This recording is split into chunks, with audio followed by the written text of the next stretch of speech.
Good morning बच्चों। पिछली कक्षा में हम लोगों ने सारणिक के विषय में जानकारी प्राप्त की थी। उम्मीद है कि पिछली कक्षा की सामग्री आपको समझ में आ गई होगी। एक बार फिर देख लेते हैं सारणी किस प्रकार की होती है।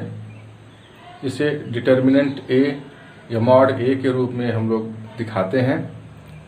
यह एक कोटि की हो सकती है, दो कोटि की हो सकती है, तीन कोटि की सारणी हो सकती है।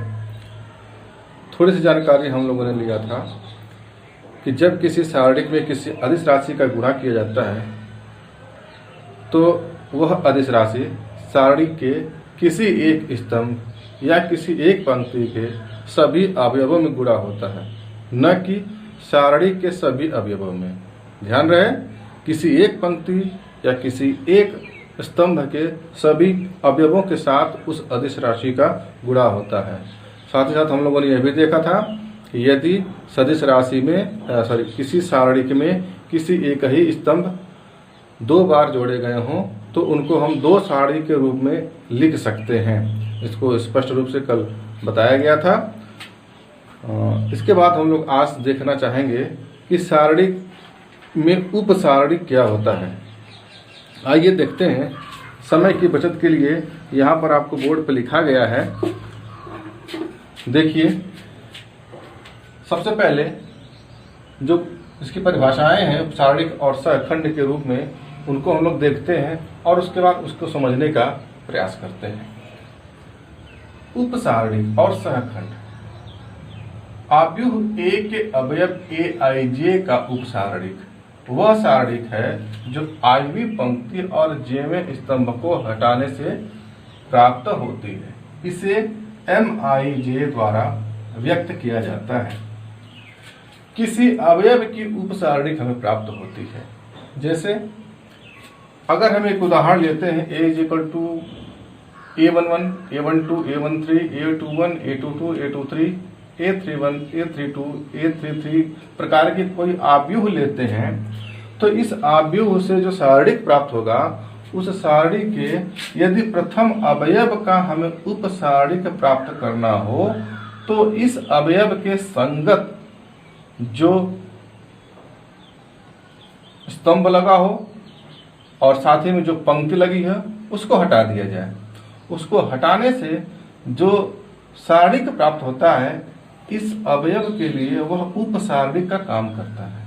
जैसे अगर हम A11 का उपसारणिक निकालना चाहते हैं तो A11 के साथ एक पंक्ति लगी हुई है, A11, A12, A13 ये पंक्ति लगी हुई है और इसके साथ एक स्तंभ लगा हुआ है। ये इस पंक्ति और इस स्तंभ को हटा दिया जाए, यूं कह लीजिए कि इसको यदि मिटा देते हैं हम तो इसके बाद इस सारणिक में जो भी मान बचेगा वह इस अवयव AI का उपसारणिक कहलाएगा और इसे हम लोग MIJ से निरूपित करते हैं। MIJ का उपसारणिक। तो इस प्रकार उम्मीद है कि उपसारणिक क्या होता है यह आपको समझ में आ गया होगा। अब देखते हैं दूसरा बिंदु क्या है। एक अवयव AIJ के सहखंड को AIJ = -1 + j MIJ द्वारा निरूपित किया जाता है। हम जब उपसारणिक प्राप्त कर लेते हैं, जैसे कि यहाँ पर हमने इसको लेकर के उपसारणिक प्राप्त किया था और इस उपसारणिक को जब हल करते हैं तो हमें A11 एक मान प्राप्त होता है।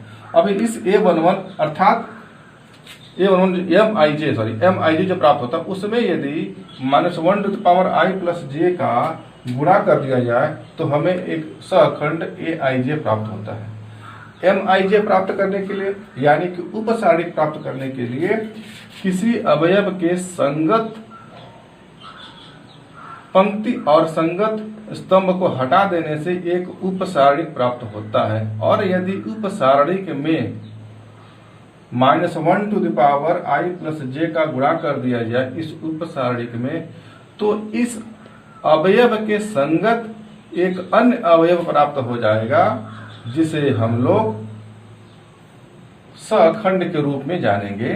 तो यहां से हम A11 capital A11 capital A12 capital A13 प्राप्त करने का प्रयास करते हैं। आइए आगे देखते हैं।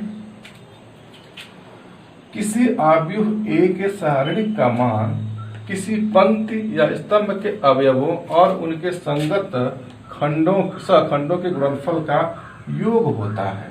अर्थात किसी आव्यूह का यदि किसी आव्यूह के सारणिक का मान निकालना है तो A11 into capital A11 plus A21 into capital A2, यह एक सूत्र बताया गया है।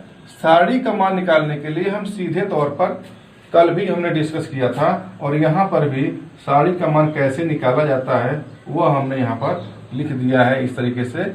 आगे फिर हम लोग चर्चा करेंगे इस उदाहरण के माध्यम से, और हम लोग जानेंगे कि इस आव्यूह के सारणी का मान कैसे ज्ञात किया जाता है।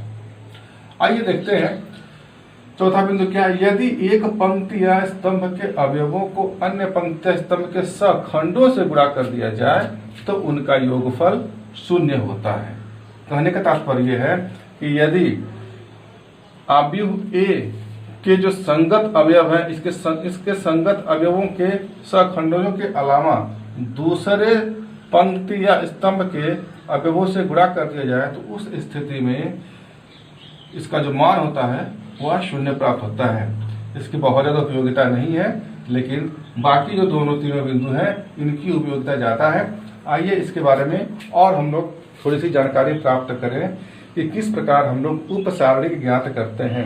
देखें, सबसे पहले अगर हम सखंड निकालने का प्रयास करें तो सखंड A11, यह जो एक आव्यूह निर्मित है यह सखंडों के अवयवों से निर्मित यह आव्यूह है। तो सखंड कैसे प्राप्त करते हैं उसके विषय में यहाँ पे जानकारी दी गई है, एक रफ के तौर पर दी गई है कि A11 is equal to -1 to the power 11।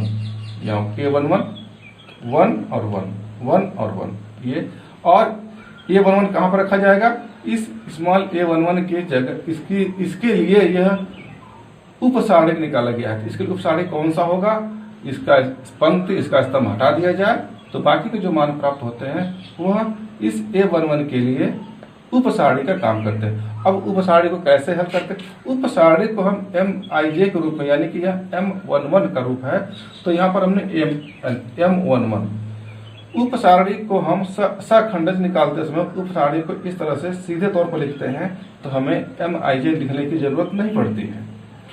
तो MIJ आप लिखिए, या उपसारणी निकालते समय सखंडज निकालते समय सीधे इसको उपसारणी के तौर पर लिखा जाए और हल किया जाए, जैसा कि यहाँ पर हल करके दिखाया भी गया है, तो काम आसान हो जाएगा। आइए देखते हैं, सखंडज A11 हमें निकालना है। सखंडज A11 निकालना है तो इसके लिए -1 to the power 1 plus 1 into, अब इसके संगत उपसारणी, इसके संगत जो है यह पंक्ति और ये स्तंभ हटा देते हैं तो जो बाकी उपसारणी बचता है यह इसके लिए उपसारणी का काम करता है। उसी प्रकार A12 के लिए -1 to the power 1 plus 2 -1 to the power 1 plus 2 -1 to the power 1 plus 2 यह जो है A12, यानी कि इसके संगत जो है सखंड प्राप्त किया गया A11 के लिए, तो इसके संगत यह आपकी स्तंभ है और इसके संगत यह आपका पंक्ति है। इसको हटा दिया गया, हमने हटा दिया। हटाने के बाद जो उपसारणी में जो अवयव प्राप्त हुए इसके लिए उपसारणी का कहलाएगा, यानी कि A22 A22 A23 A23 A32 A31 A31 और A33, इस तरीके से 4 अवयव इसमें प्राप्त हुए और यह उपसारणी का मान प्राप्त होता है। अब यदि हमें A13 का मान निकालना है तो -1 टू द पावर यह 1 और प्लस यह 3, और इसके संगत उपसारणी कहाँ से मिलेगी, A13 कहाँ है, A13 यहाँ पर इसके संगत, तो यह स्तंभ हट गया, यह पंक्ति हट गई। अब यहाँ से लेकर के यहाँ तक का जो मान है ये हमें प्राप्त हुआ है, तो यह उपसारणी के तौर पर हमको ऐसे ही लिख देंगे।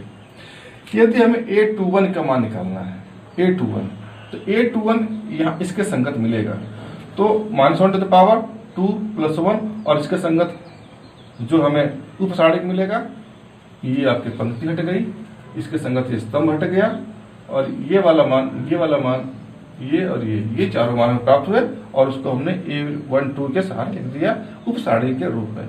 इस तरीके से बाकी A11, A12, A13, A21, A22, A23 और इसी तरह से बाकी के जो अवयव है उसको भी हम ऐसे ही प्राप्त कर सकते हैं। आइए इन सब चीजों को हम लोग एक न्यूमेरिकल उदाहरण के माध्यम से समझने का प्रयास करें, ताकि और अधिक स्पष्ट हो जाएगा कि किसी भी सारणिक में उपसारणिक और सहखंडज कैसे ज्ञात करते हैं। देखिए, एक सारणिक यदि A = इस प्रकार का एक आव्यूह दिया गया है, तो सारणिक A तथा एडज्वाइंट A ज्ञात कीजिए। एडज्वाइंट A का मतलब कि सहखंडजों से निर्मित एक अलग आव्यूह, यह एडज्वाइंट A है, सहखंडजों से निर्मित आव्यूह। आइए देखते हैं। सबसे पहले इस आव्यूह के सारणिक का मान ज्ञात करते हैं।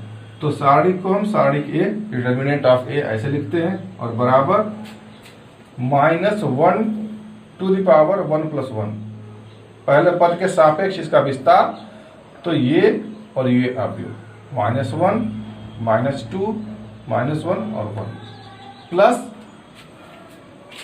इस पंक्ति के सहारे फिर विस्तार करेंगे, तो -1 to the power, ये A12 है, तो 1 और +2 ये हो गया, और इसके संगत स्तंभ और आव्यूह को छोड़, संगत स्तंभ और पंक्तियों को छोड़ने पर ये स्तंभ हो गया, इसके साथ ये पंक्ति हो गई, तो -2 0, -2 0, -2 और 1, और प्लस -1 to the power 1 + 3, यानी कि ये A13 है, इंटू ये पद है 0 0, इंटू इसके सापेक्ष, इसके सहारे, इसके सापेक्ष जो उपसारणिक कौन कौन सा होगा, ये स्तंभ हटा दिया जाए, यह पंक्ति हटा दी जाए, तो -2 0, -1 0, -2 0, -1 0। अब इसे सॉल्व करना है।